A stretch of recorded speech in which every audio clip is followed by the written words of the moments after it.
Welcome back to E-Town Horsepower. Welcome you back to the shop. Today we're going to do the hot side on the turbo, show you how that's done, what we bought. If you're not familiar with turbos, the hot side is the exhaust to the turbo, which turns the turbo and puts out the cold side, which then goes to the intake. But all this stuff is custom made. We got the turbos where they live. So all we got to do is do some fabrication. You ready? Let's get started.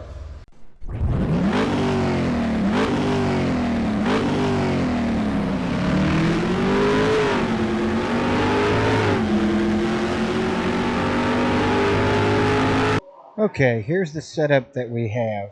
You see our turbo is mounted back there towards the firewall. It's going to be the same way on the other side.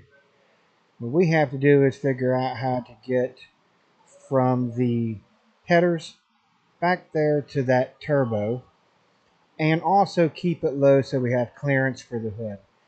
Chances are we're going to have to cut off the flanges from the headers and try to make a really sharp bend to go back that way. We'll get started and see how things turn out. So here's what we're going to start with. This is an eBay purchase, which is manual bent 2.5 inch stainless steel tube. What's good for this is, like, you take these 90s if you want to, or 180s. If you want a 90, you could cut it right in the center, have two 90s. The little disadvantage of that is you can kind of see when they bent it, it pulled it just a little bit. So this is a little under 2.5, but you can make up that difference with your weld. Here's the turbo flanges. This will bolt onto the turbo. It's been machined out so it fits the turbo intake. So and you see where it's got the groove to accept your 2.5 inch pipe, and then you weld that in. We got our V-bands wherever we want to make a connection in the pipe. We'll have these V-bands. Weld that in, and then this makes a good solid seal-proof connection. We got a few of those. Pulling the headers off, we got to cut these flanges off that are on the end of it.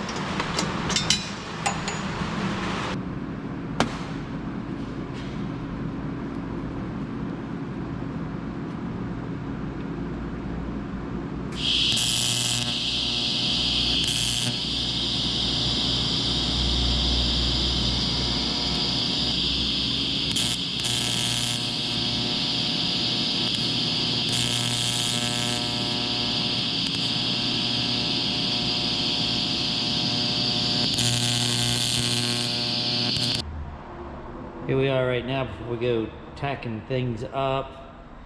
We got a V-clamp coming off the headers, and then a V-clamp in between. Still got a little bit of finagling, but it's about what she looks like before we get some welding done.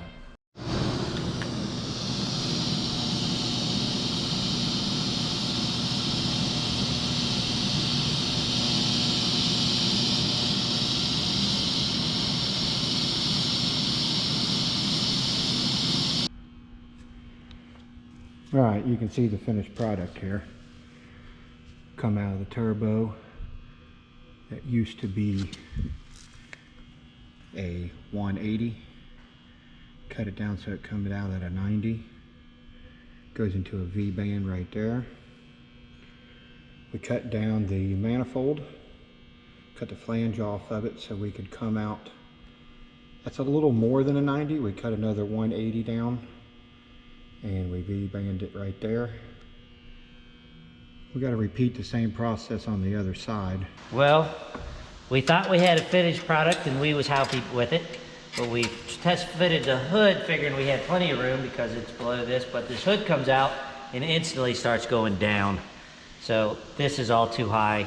Got to be completely redone. Completely redone. And we got to redo the radiator too. And the radiator, pretty easy on the radiator. It's just a few things hitting, but this is a different story here. Yeah.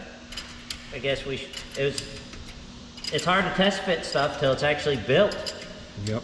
Especially when you're doing exhaust. Yep. Well, we will do some more tinkering. We'll be back with you. Okay. Here's attempt number 2. Tuck out the V-band that was there in the center. That's where it was hitting the hood when we went to put the hood on. This one here, we just made some adjustments to. He had to cut this pipe probably 15 times to get the right angle. We're going to throw the hood on it here and see if it will clear this time. Yeah. Top tip, when you're building something that needs to clear, keep checking as you're building it. Yeah, that was our mistake yesterday for sure. You build it and then throw the hood on, see if it clears. Don't get it all done, get it good and welded up, and then say, hey, let's see if it clears. Right. Yeah, that's probably not the way to go about it. I mean, you can do your own thing, but I think we've learned our lesson. So that's what we're gonna do now. That's not welded fully, it's just tack. We think it'll clear. And if it does, put the hood on it, see what kind of clearance we got before we spend a few hours welding it up. Yep.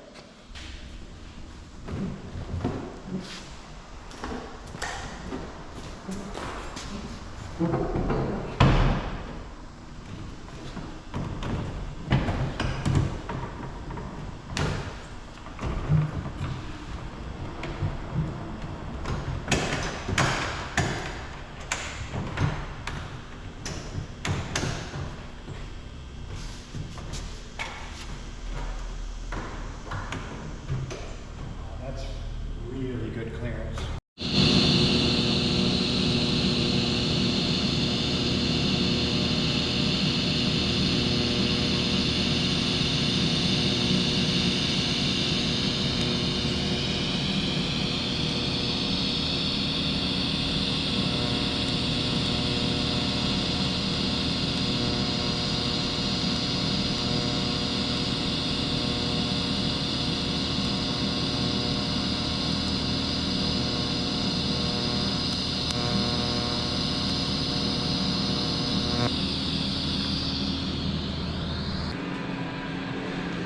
Well, we just got the second side hooked up. This is what we ended up. This will clear the hood. Pretty simple on this side, although it took a day to make that little pipe. Yeah. Yeah. And then this side, even though it's farther back, it took us making a little pie shape and opening this up to ramp it back up to this. We can't use any clamps on this we side. had to just barely miss this bar to clear the hood. The hood sits real low. But this is the way it's going to look. A lot of cutting and cussing. For sure. We'll get this welded up. We'll show you the finished product of the hot side.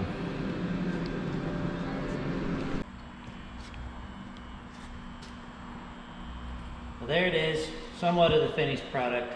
We still got to figure out where to put the wastegates, but the hard work's done. We wasn't able to put a clamp on that side because there just was no way to get it that tight against the bar to clear the hood. But it's not too bad. You take the header off, it comes off the turbo, and you just take the whole thing off. Yeah. It's still easy. Yeah, relatively easy. Everything's welded up and pretty much ready to figure out where to put this puppy. I don't know. You always try to tend to put your wastegates at the end of pipes.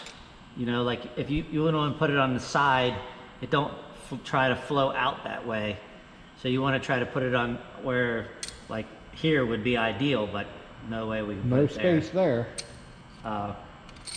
We could weld it on the turbo housing right there, which would work. But that's cast iron and takes a little bit of effort. You got to preheat it, and I don't know, not really welded on cast iron. But that would work, and that's empty space, right where the exhaust would just exhaust out, just like this exhaust. So that is a thought. We'll bring you along when we're going to do that. Plus, we still got to do the cold side when we get the intake. We ever get the intake. It's on back order. But a lot of cutting and cussing and throwing. Look at the shop. Yeah, we have a lot of slivers over here. I mean, just everything. Big old piles of pieces and had to cut this that much misweld out, and or weld that up, that cut it didn't off. work, and take it back off, and that was too big, and Yep. that wasn't the right bend, and But that's what it takes when you're making your own exhaust. But it looks pretty cool. Look at it from the front.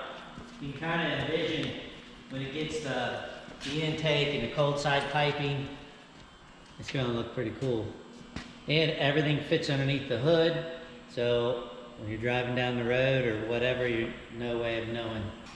Just look like a normal everyday Mustang. yep, Nothing special, nothing to see here. it just won't sound like a normal everyday Mustang. Oh, it'll be quiet. It's got turbo mufflers. Yeah, quiet. Sure. So this was a short episode. It wasn't short for us. We did a lot of work, but you know, in the end result, it don't look like we did much. Yep. So I appreciate you watching. Try to subscribe. We're needing some subscribers, and we got some cool things coming. The transmission shop has called, and that should be a good episode. We're going to go through there. They're going to show exactly how they built the transmission, and so that should be pretty good. That's coming up. They've been working on it. We got Gravel-Rama coming Gravel-Rama. up. So you guys stay tuned. I mean, we got some good videos coming out. We're going to try to get in a parade, maybe. At least we're going to show you some photos of the parade. Gravel-Rama is a pretty big deal around here. Yeah. So anyway, I appreciate you watching, and we'll see you next time.